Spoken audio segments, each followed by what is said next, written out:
The courtyard was silent except for the rain.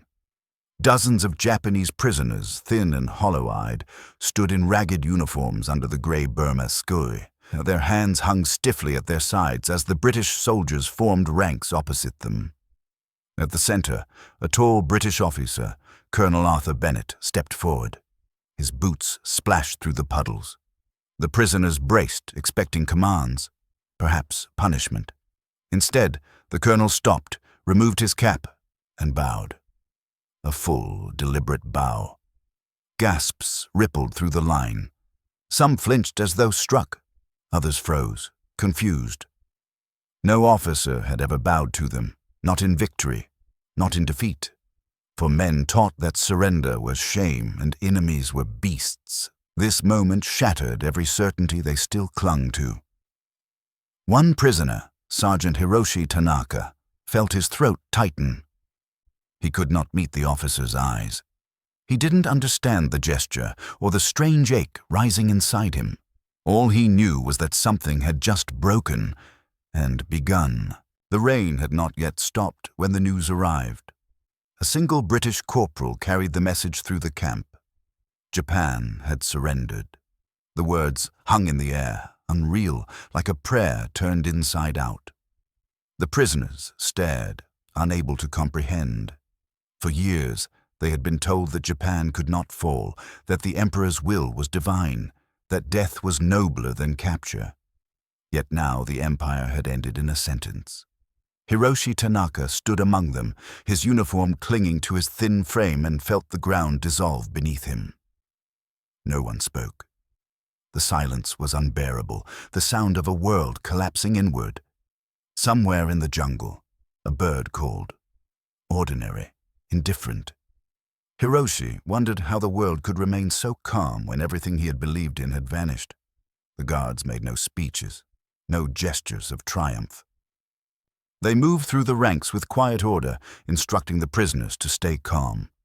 Meals were served at the same hours, the same watery stew ladled into the same metal bowls, though now the taste had changed, not the flavor, but its meaning. Hiroshi stared into his tin, where the pale reflection of the sky shimmered above the broth. The food no longer marked subjugation, it marked endurance. To eat was to accept survival. For men raised to die before surrender, living had suddenly become a kind of disobedience. Days passed, and the routines continued. Roll call, garden duty, medical inspection. A British sergeant, sunburned and weary, cleaned and wrapped Hiroshi's twisted ankle with quiet precision. He said little, except, "You'll walk fine soon." The words were plain, but their gentleness startled Hiroshi more than cruelty ever could. He bowed his head in instinctive thanks and froze.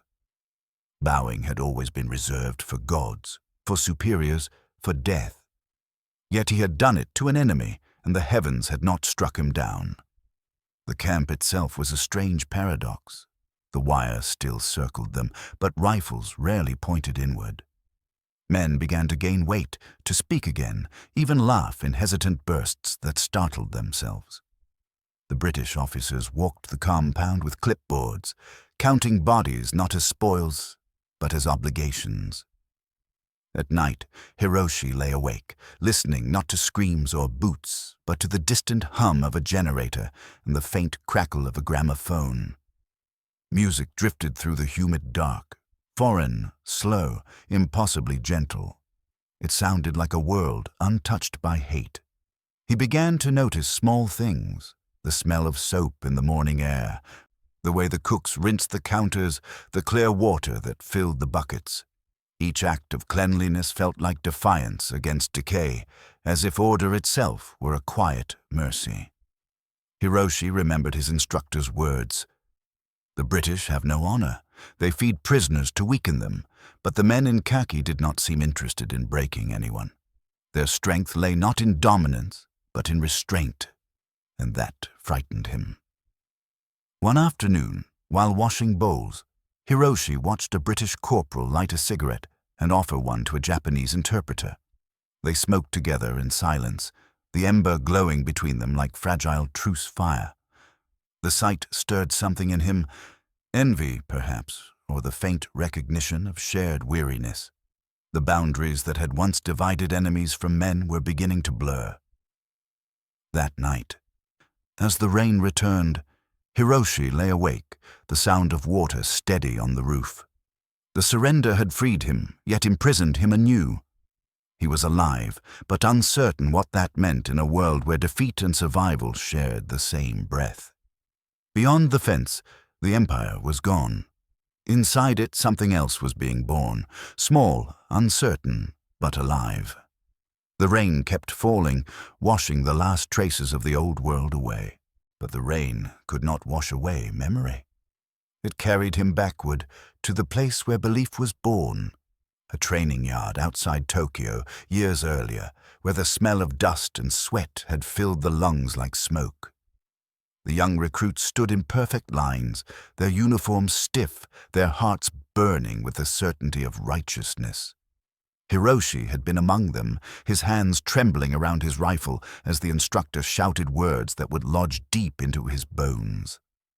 To surrender is to bring shame upon your ancestors. To bow before the enemy is to cease being human. Each phrase was hammered into them until it became instinct. Death, they were told, was not an ending but a purification. The body could fall, but the spirit must remain untainted. Better to vanish in blood than live in disgrace. Those words had shaped him like iron beaten into a blade. He remembered the ceremonies of devotion, the oaths whispered before dawn, the names of the fallen carved onto wooden tablets that gleamed in the candlelight. To serve the emperor was to abandon the self entirely, to dissolve into duty. The Bushido Code was not a philosophy, it was a cage lined with honor and silence. Compassion was weakness, fear was treason. Even mercy toward oneself was suspect.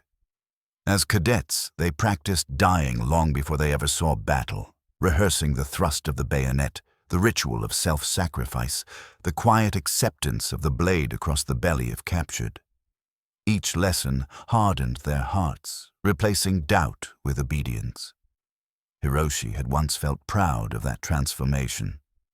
Now in the camp's uneasy quiet, he felt the old pride curdle into something sour. When he had been taken prisoner, he remembered thinking it would be brief, that some miracle would reclaim him before the shame could root too deeply. He had imagined that death would find him swiftly, mercifully, but death had not come. Instead, he had awakened in a field hospital run by the British, his wounds cleaned, his fever broken. He had not been cursed or beaten. No one spat on him. The first time he saw a British doctor offer water to a wounded Japanese soldier, he felt something close to nausea. The sight did not fit within the world he had been promised. Every act of decency felt like a violation of truth. The war inside him began there, not on the battlefield, but in that contradiction. He remembered the men who had chosen differently. During the retreat through Burma, entire units had vanished rather than surrender. Some swallowed grenades, others tied their wrists together and waded into the river. The officers called it purity. Hiroshi called it fear. Yet he had understood it then. The terror of disgrace, the certainty that capture meant not just failure, but erasure. In his hometown, families of the surrendered were pitied in whispers. Mothers were told to hang their heads in shame. Fathers refused to speak the names of their sons. A dead man brings honor. A living prisoner brings only silence. That was the law of their world, and now he, Hiroshi Tanaka, lived within that silence. Still, the British did not treat them as ghosts. They addressed them by rank, sometimes even by name. When a guard dropped a crate one morning and muttered a curse, Hiroshi instinctively bent to help him lift it. The guard nodded in thanks. That simple exchange left Hiroshi shaking. In his old world, gratitude flowed only upward, never across. To be thanked by an enemy felt like standing in a mirror where everything was reversed. That night, He dreamed of his commander's face, stern, sharp, voice like a blade cutting through air. Never look into the eyes of your captor. Yet in the dream, the commander's eyes wavered, softening into something almost human, and Hiroshi woke with tears on his cheeks. Days stretched into weeks. The contrast deepened until it became unbearable. The British seemed almost uninterested in vengeance. Their discipline was precise, their tone restrained. They corrected mistakes without cruelty, punished infractions without hatred. When two prisoners fought over bread, a guard stepped between them, not with fists, but with a firm command and a bucket of water to share. "Half each," the man said simply. It was so rational, so calmly just, that it infuriated Hiroshi. He had been told these men were savages, yet they behaved like monks of order. He began to realize that the power they wielded did not come from rage, but from an unshakable certainty that their enemy's humanity was worth preserving. At dusk, Hiroshi sat by the camp fence and watched the horizon burn gold. The air smelled faintly of rain again, heavy and familiar. He thought of the Bushido Code and how it had promised clarity, the clean division between life and honor, between self and service. But the world beyond the fence defied those divisions. Here, the enemy bowed to no god of vengeance. Here, kindness was not weakness, but command. He felt the old creed inside him begin to fracture, like glass under too much weight. The commander's voice still echoed, warning him that surrender meant the death of the spirit. Yet as he sat there, breathing the same air as his captors, watching them move with quiet dignity, he wondered whether the spirit that obeyed blindly had ever truly been alive at all. It began in silence, the kind that swallowed sound and thickened the air around it. Rain fell in soft sheets, soaking the British uniforms and the tattered fatigues of the Japanese prisoners alike. Colonel Bennett stood beneath the overcast sky, his cap in his hands, his expression unreadable. The prisoners had been assembled by the barracks for roll call, a routine of monotony that now held an unexpected weight. Without warning and without command, the colonel took a step forward, then another, and bowed. Not a military nod, not a shallow tilt of acknowledgement, but a deep, formal, unflinching bow, the kind given at funerals in Japan, the kind offered to the dead when words no longer suffice.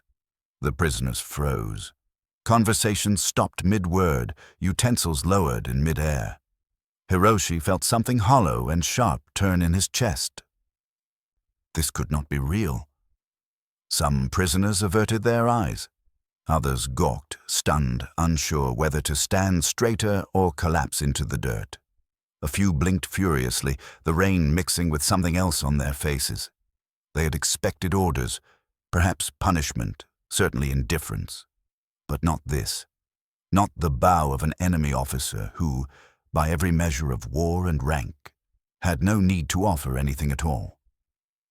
The guards shifted uneasily. One sergeant, barely older than Hiroshi, dropped his gaze and clenched his jaw as if holding back words. Yet no one moved to stop the colonel. The moment, charged and strange, belonged to something beyond protocol. Behind the colonel, the Union Jack stirred weakly in the wind, an emblem of power that, in this instance, did not loom, but lingered, almost ashamed of its own presence. What did it mean? Hiroshi's thoughts raced. In training, he had been taught that surrender was the end of a man, that to live under the watch of an enemy was worse than death. But this officer, this British colonel whose brother had died in Burma, was offering something that did not fit the script. His bow was not an insult, not mockery. It was grief, shared grief. And somehow it felt heavier than any bullet Hiroshi had faced in battle. He did not know how long the bow lasted. Time stretched inside the silence, but when Colonel Bennett straightened, he did not explain himself. He turned, replaced his cap, and walked away. And that, somehow, was what made it unforgettable. He looked around. Some prisoners were still staring at the ground. Others exchanged glances, hesitant, almost fearful. No one dared speak, but something had shifted. It was as if the axis of the world had tilted slightly beneath their feet. Not enough to cause collapse, but enough to feel. That night, Hiroshi lay awake, hearing the rain on the tin roof, remembering how the colonel's back had looked, rigid, soaked, and vulnerable. He thought of the word gisei, sacrifice, and how it no longer belonged only to the battlefield. That bow had cost the colonel something, perhaps everything. And then, for the first time since capture, Hiroshi did not dream of dying in honor. He dreamed of understanding. The morning the letter arrived, the sky was a dull gray, the kind that softened sound and made even the birds hesitate to sing. A British corporal moved through the barracks carrying a bundle of envelopes, his fingers stained with ink. He read each name in a flat, careful voice. When Hiroshi heard his own, it sounded foreign, stripped of weight, hollow in the foreign tongue. He rose slowly, bowed without thinking, and accepted the envelope. It was thin and light, edges worn from travel. A red cross stamp glared on the corner, both a mercy and a reminder of distance. He sat on his cot, turning it over in his hands. The name written across it was his mother's, delicate, familiar, painfully steady. For a long while, he could not open it. Around him, others read in silence. Muffled sobs, quiet laughter, the soft crackle of paper. At last, he tore the edge with his thumb and unfolded the letter. "We are alive," it began. "The house is gone. The fields are gone. Your father grows thin but still speaks your name." His mother's voice emerged between the lines, gentle, worn by hunger and grief. "They say our sons in foreign camps have forgotten honor. I do not believe them, but your father says little. The rice is gone. Sometimes we grind chestnuts for flour. Come home when the emperor allows. Do not be ashamed to live." Hiroshi read the final line again and again. The ink had bled faintly, as if pressed by tears. He folded the letter and hid it beneath his blanket. The shame of being alive, of eating, breathing, existing, pressed into him heavier than the years of war. The paper whispered with each movement, reminding him that survival had its own kind of debt. The letters were part of a Red Cross exchange, brief and censored, but enough to hold entire worlds in a handful of words. Small parcels sometimes arrived, too, boxes of biscuits, condensed milk or soap, stamped with neutral emblems. The guards handed them out with quiet efficiency, neither cruel nor kind. Yet that restraint was its own mercy. They treated the prisoners not as monsters, nor as charity cases, but as men. That realization unsettled Hiroshi more deeply than cruelty ever had. The same hands that had once fired on his comrades now passed him bread. The same flag that symbolized conquest now shielded him from hunger. Each act of decency cut through him, forcing him to see how warped his old understanding of honor had been. The empire had promised purity through obedience, but it was here, in captivity, under the watch of his enemies, that he began to see humanity again.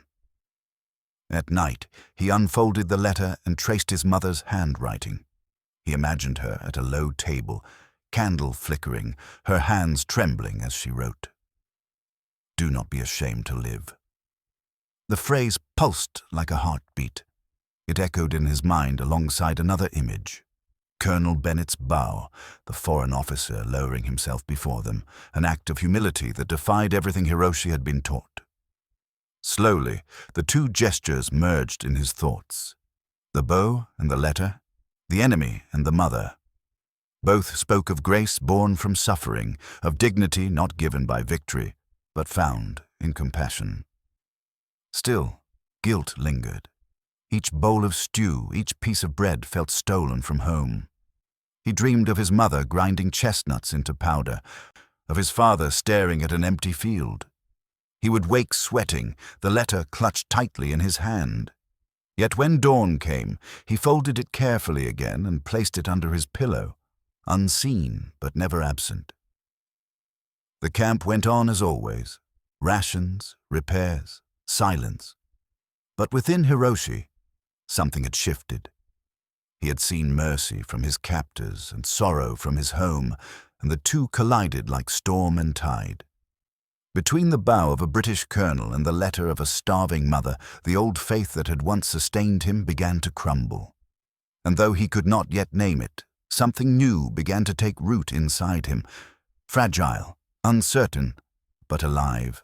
The rumor came quietly, carried not by official announcement but by whispers traded between guards and interpreters, fragments overheard at mealtime, pieced together like shards of glass. Colonel Bennett, the man who had bowed, the man whose calmness seemed carved from stone, had once lost a brother in Burma. Killed, they said, during one of the desperate jungle campaigns where fever and ambush took more lives than bullets. The Japanese had captured his brother's platoon, and only a handful had returned. Yet the colonel, who had every reason to hate, had chosen a path that defied it. To end the war, he was rumored to have said, one must bow to humanity itself. The words spread through the camp like a current, quiet but unstoppable.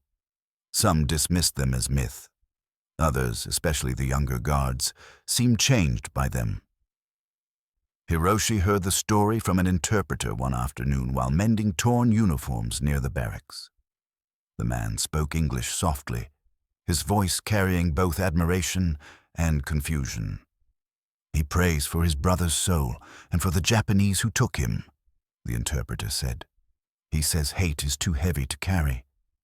Hiroshi stopped stitching, the thread trembling in his fingers. The thought seemed impossible.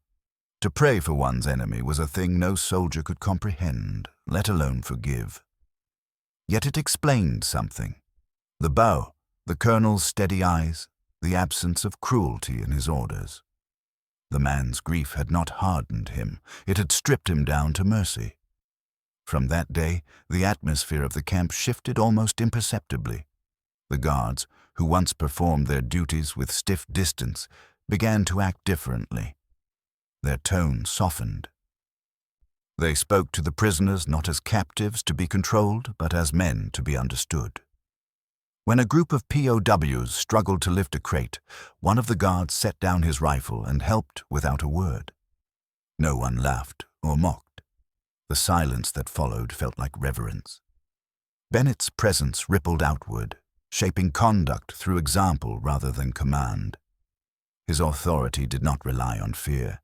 It rested on quiet conviction, and that made it stronger. Hiroshi began to observe the colonel more closely. Each morning, Bennett walked the perimeter, not to inspect but to witness.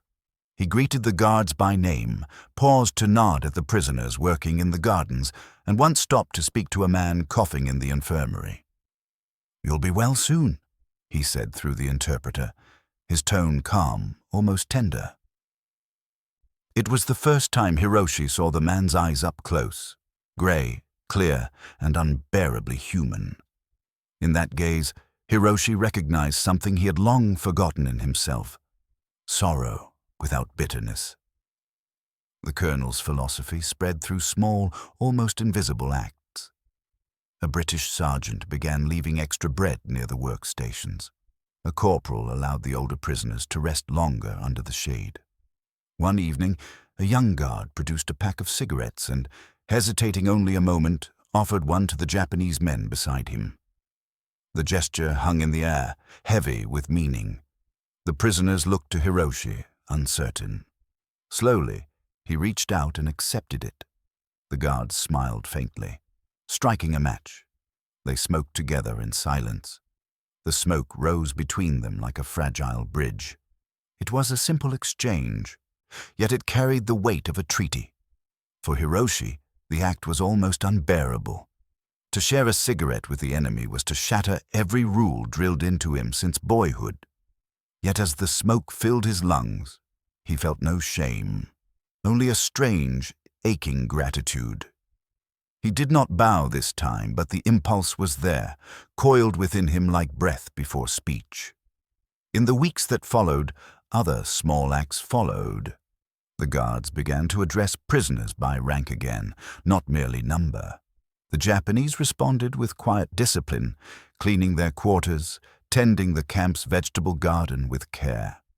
What had once been enforced obedience now resembled cooperation. The rhythm of captivity softened into something almost human. Hiroshi sometimes wondered if this was what peace felt like, not the absence of fences, but the absence of hatred. And yet, beneath that calm, there remained an undercurrent of awe. The colonel's authority was absolute not because of the gun at his side, but because he had learned to wield compassion like a weapon. Even the harshest guards fell silent in his presence. The prisoners spoke his name in whispers, not of fear, but of reverence. One evening, as the sun sank beyond the trees, Bennett stood near the flagpole, hands clasped behind his back. The light caught his face, carving deep lines into his features. He looked not like a conqueror, but a man carrying the weight of forgiveness. Hiroshi, standing among the other prisoners, watched him closely. The colonel bowed his head, not to anyone in particular, but to the dying day itself, as though offering it respect for surviving another turn of the world. Hiroshi felt something tighten in his chest. He realized that leadership was not measured by victory, nor honor by obedience. It was in the courage to see humanity in those who had taken it from you. The colonel's philosophy had spread like rain over dry earth, quiet and relentless. And though few would speak of it openly, the men on both sides of the wire had begun to change. Each day, in small, wordless gestures, they bowed to that truth without even knowing they were doing it. The order came one morning without ceremony. Colonel Bennett instructed the quartermaster to allocate a narrow strip of land behind the barracks, 50 paces long, bordered by wire and watched without interest. At first, the prisoners thought it was busy work, another task to keep their hands from idleness. But when the seeds arrived, neatly packaged, stamped property of the Crown, something stirred within them. The packets were labeled in English: lettuce, carrots, cabbage, peas, names foreign but filled with promise. For men who had spent years taking life, the idea of creating it again felt almost sacred. Under the guards' watchful eyes, they knelt and pressed seeds into the damp soil that had known only the weight of boots and rain. At first, their movements were mechanical: dig, plant, cover, water. Yet as the days passed, something changed. The work grew slower, gentler, purposeful. The soil was dark and cool, forgiving beneath their palms. They spoke in quiet murmurs about sunlight and spacing, as if discussing fragile lives. Hiroshi worked beside a man named Ito, once a farmer from Kyushu. Ito's hands, though scarred and thin, moved with practiced grace. "The ground remembers," he said softly, speaking as if to the soil itself. "Even after war, it remembers how to live." The garden became a quiet contradiction, a patch of peace fenced within captivity. Each sprout that broke through the dirt was a defiance of what they had become. Hiroshi felt the change first in his hands. The calluses that had once come from rifles now came from shovels. He stayed late in the evenings, clearing weeds, whispering to the seedlings as though asking their forgiveness. The scent of wet earth clung to his skin, grounding him. For the first time since surrender, he felt purpose not rooted in orders, but in care. When the first shoots appeared, thin, trembling, impossibly green, the men stood in silence. Some smiled, others simply stared. The guards noticed too. Their tone softened. The garden seemed to quiet the entire camp, softening voices, slowing tempers. The British soldiers began bringing scraps of burlap for shade or rusted tins for watering. One even offered tobacco ash for fertilizer, showing through gestures how to scatter it over the soil. It was the closest thing to cooperation either side had ever known. Colonel Bennett visited rarely, always standing at a distance.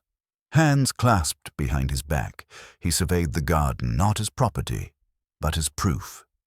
Once, as Hiroshi and Ito straightened from their work, Bennett nodded to them, not as an officer, but as another man who understood the sanctity of what they were doing. He saw them not as enemies, but as laborers reclaiming a small piece of humanity. Later, Hiroshi would understand that this was the colonel's truest command. Not victory, not punishment, but restoration. The garden was his philosophy made tangible. Life returned where destruction had once ruled. By midsummer, the vegetables grew wild and thick. Vines crawled along the fence, tendrils clutching at the wire as if trying to escape.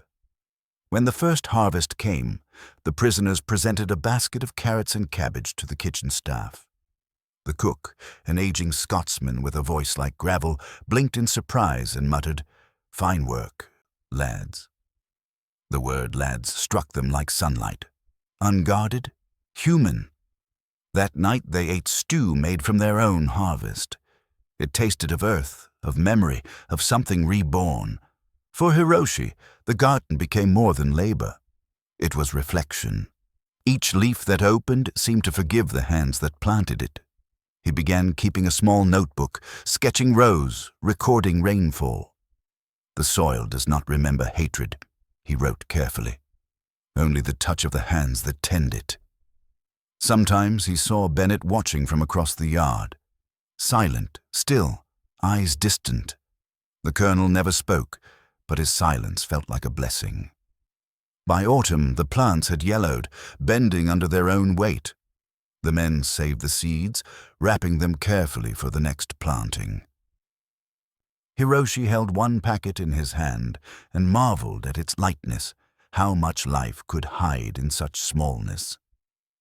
Beyond the wire, the echoes of war still lingered, but inside this narrow strip of earth, something pure had taken root. And though none dared say it aloud, they all understood. They had built a fragment of peace within the ruins. It would not last forever, but it was enough.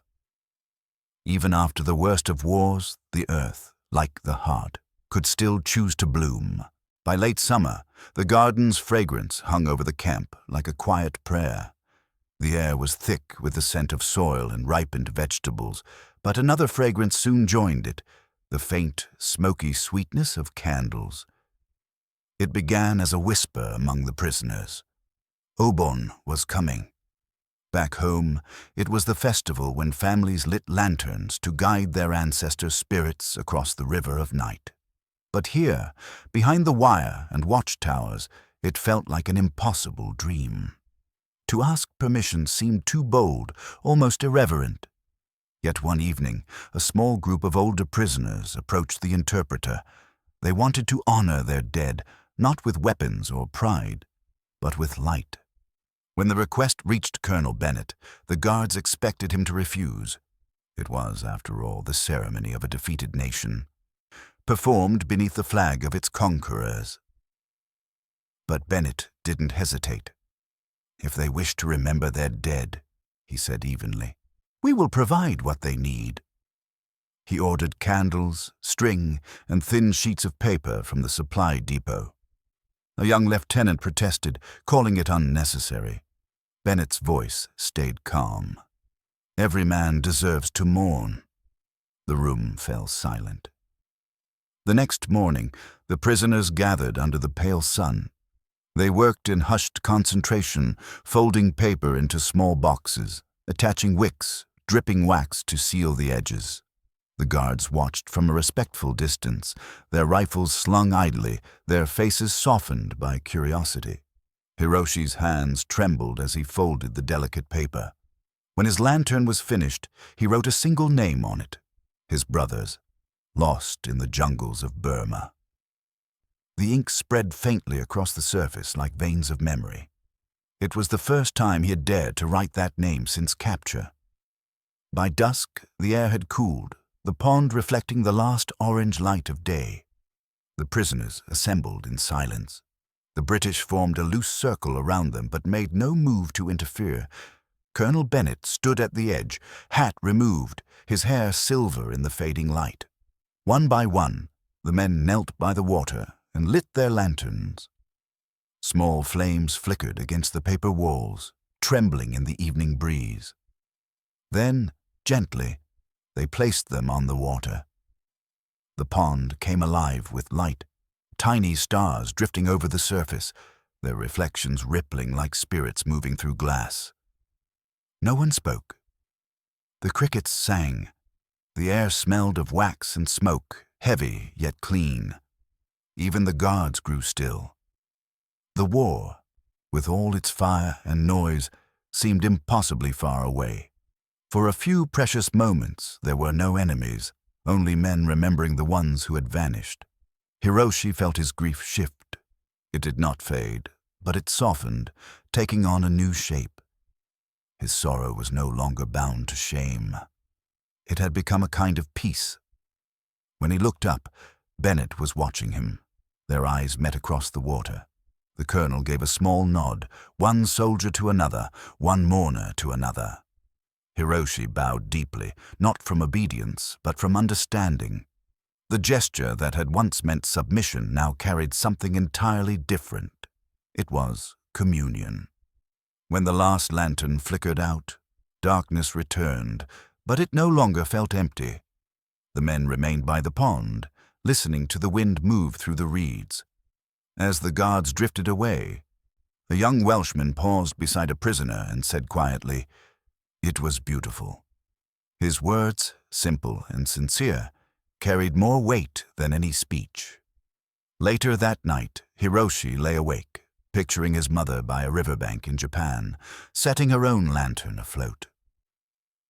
In his mind, her light met his somewhere across the sea. He realized then that dignity was not given by empire or rank. It was found in recognizing humanity, even in one's enemy. The lanterns had carried more than prayers for the dead. They had carried the truth that compassion could outlast war. Outside, the garden rustled softly in the wind, the plants bending as if bowing to unseen spirits. The pond shimmered faintly under the moon, and Hiroshi understood that the lines dividing victor and vanquished had thinned, delicate, luminous, and human as the lanterns drifting across the water. When the orders for repatriation finally arrived, the announcement rippled through the camp like wind through dry leaves. Some cheered softly, others fell into silence. Hiroshi said nothing. He stood in the courtyard, holding his small bundle of belongings, feeling the weight of what was ending and what waited ahead. He had imagined this moment countless times in the early months of captivity, when escape and return were the only prayers he knew. But now that freedom had come, it felt like a door opening into a house filled with ghosts. The war was over, yet the world inside him remained divided. Each man received a ration of new clothes, a blanket, and a meal larger than any they had seen during the war. The British officers shook hands, some even bowing their heads in parting. Colonel Bennett stood near the gate, watching the departing groups with the quiet composure of a man letting go of something precious. When Hiroshi approached, Bennett extended his hand, then pressed into Hiroshi's palm a small envelope sealed in wax. "For you," he said softly. Hiroshi bowed, unable to find words. Inside the envelope were three things: a letter written in careful script bearing Bennett's signature, a small packet of garden seeds wrapped in cloth, and an empty cigarette tin polished to a dull shine. They were relics of a strange peace, objects that carried no weapon but memory. The journey home began with the roar of engines and the smell of salt. The prisoners boarded the transport ship in single file, their boots striking wood that echoed like a drumbeat of endings. As the coastline of Burma faded, Hiroshi stood on deck and watched the horizon blur into mist. The air was thick with silence. Some men wept openly, others stood rigid, their faces blank as carved masks. Gratitude and guilt wove through the crowd like unseen threads. They were alive, yet their survival came at the cost of everything they had believed sacred. The voyage was long. The sea was mercilessly calm, its stillness a kind of mockery after years of chaos. Meals were regular, the bunks clean, the guards courteous, and yet every kindness felt sharper than cruelty. Each morning, Hiroshi touched the envelope in his breast pocket, feeling its shape through the fabric. A letter, a seed, a tin.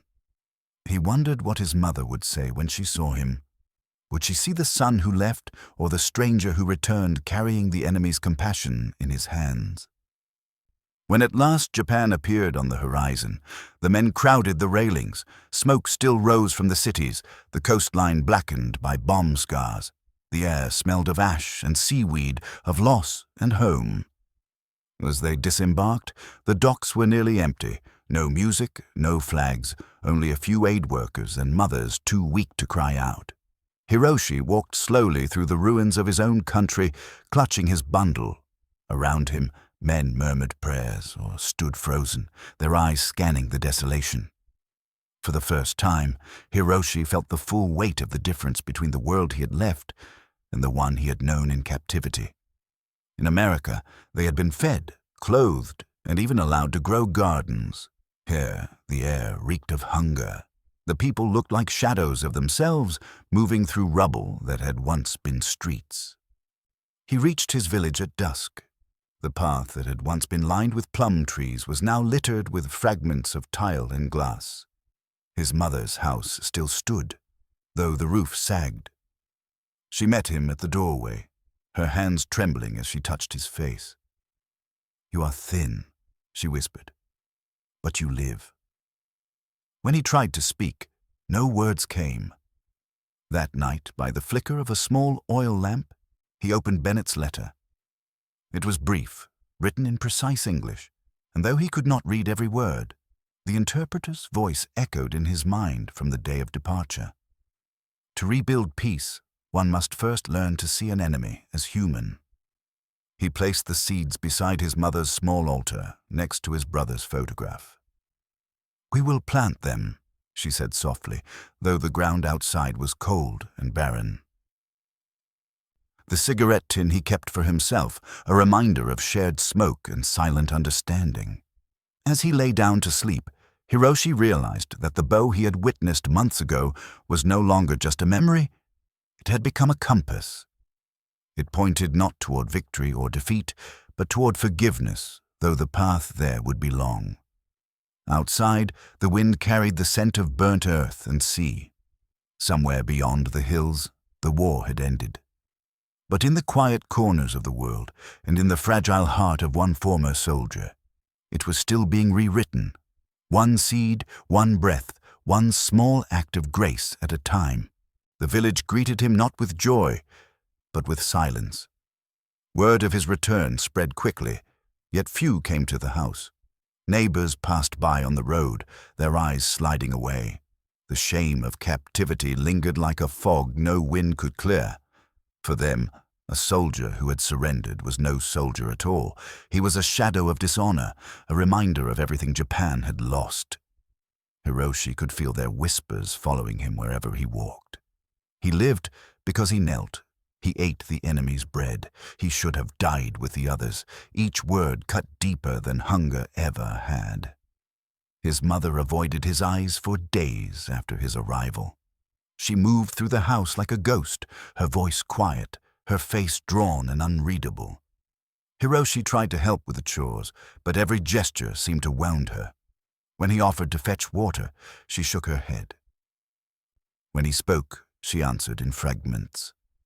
The only sound that filled the small home was the crackle of the cooking fire and the faint rustle of the seeds he had brought, wrapped in cloth beside the altar. His father was gone, buried by illness or grief. No one said which. The air itself seemed heavy with the unspoken belief that Hiroshi should have joined him. In the evenings, the villagers gathered near the well, speaking of the Americans who now patrolled the ports, the scarcity of rice, the broken emperor's voice that still echoed from the radio. Hiroshi sat apart, listening. He wanted to tell them what captivity had been, not humiliation, but revelation. but he knew the words would turn to dust in their oars. They had lost too much to believe that kindness could come from those who conquered them. Still, he carried the story inside him, like a seed waiting for soil that would not reject it. One afternoon, while his mother mended an old kimono, Hiroshi placed Bennett's letter on the table. "I want to read you something," he said. His voice trembled, but he did not stop. Slowly, he translated what he remembered of the colonel's words. "To bow to humanity itself, that is how a war truly ends." At first, she did not respond.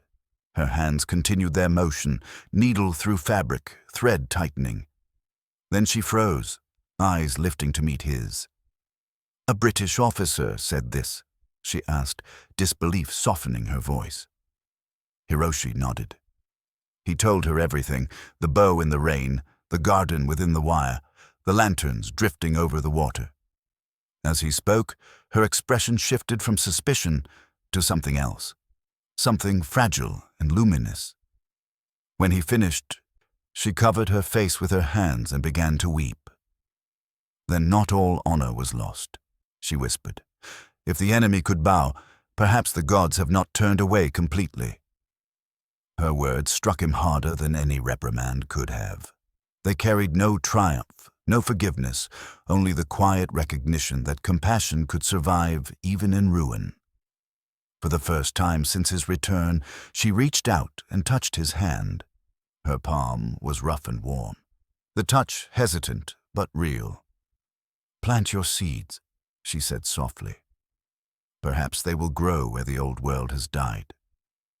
The next morning they worked together in the yard. The soil was poor, grey with ash, but Hiroshi knelt and pressed the British seeds into it anyway. His mother watched from the doorway, arms folded, the wind stirring her hair. As he covered the last row, a sense of stillness settled over him, not peace, but something close to understanding. He realized that the act of planting was not about the hope of harvest, but about the refusal to surrender to despair. Years turned like pages in a book that no one dared to close. The garden grew, faltered, and grew again. The boy who had asked about the seeds became a man and moved away to the city, but Hiroshi remained. He rebuilt the house, repaired the roof, and, in time, rebuilt himself. The shame of surrender, once a wound that would not heal, had faded into a quiet scar. He carried it not as disgrace, but as proof of survival. The war had given him nothing but loss, yet in its shadow, he had found the beginnings of understanding, something the empire, for all its power, had never offered him. When Hiroshi became a teacher, it was almost by accident. The school in the next town needed someone who could read English from the occupation's manuals. He had learned enough from the signs and the letters in the camp to qualify. On his first day, he stood before a class of children who had never seen war, their faces bright with hunger for stories. They knew little of the empire that had once demanded so much and remembered less of the fires that had devoured it. To them, peace was not a gift, but a birthright. Hiroshi envied them that.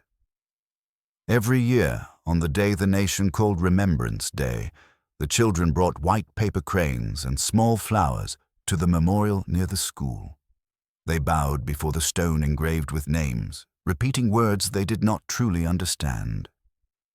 Hiroshi would watch in silence, the autumn wind lifting the petals around their feet.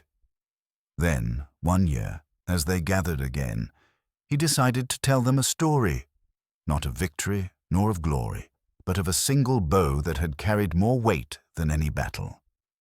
He began quietly, his voice steady but tinged with memory. He spoke of a British colonel who had lost his brother in Burma, yet refused hatred. Of a camp where enemies tended a garden together, and where lanterns once floated on still water for the souls of the dead. The classroom grew silent. Even the restless ones sat still, their eyes wide, their pencils forgotten. When he described the bow, the rain, the silence, the shock that rippled through the prisoners, he saw the confusion on their young faces. One boy raised his hand. Why did he bow? Didn't he win? Hiroshi smiled faintly. Yes, he said. He won the war, but that day he chose to win something greater. He bowed because he understood that honor does not come from victory. It comes from seeing the other side as human. His words hung in the air, heavier than chalk dust. That bow, he added softly, was heavier than any sword. The students did not speak for a long while. Outside, the sound of crows echoed over the fields, and somewhere beyond the window, the faint hum of life continued, the same hum that had once filled the camps. Hiroshi looked at the rows of young faces and wondered what they would remember. Perhaps not his words, but the feeling, the strange stillness of realizing that humility could be strength. After class, as the children filed out, one girl lingered. She placed a single paper crane on his desk. "For the man who bowed," she said. Hiroshi nodded, unable to reply. When she left, he unfolded the crane and found, written in small, careful letters inside its wing, "Kindness lives longer than war."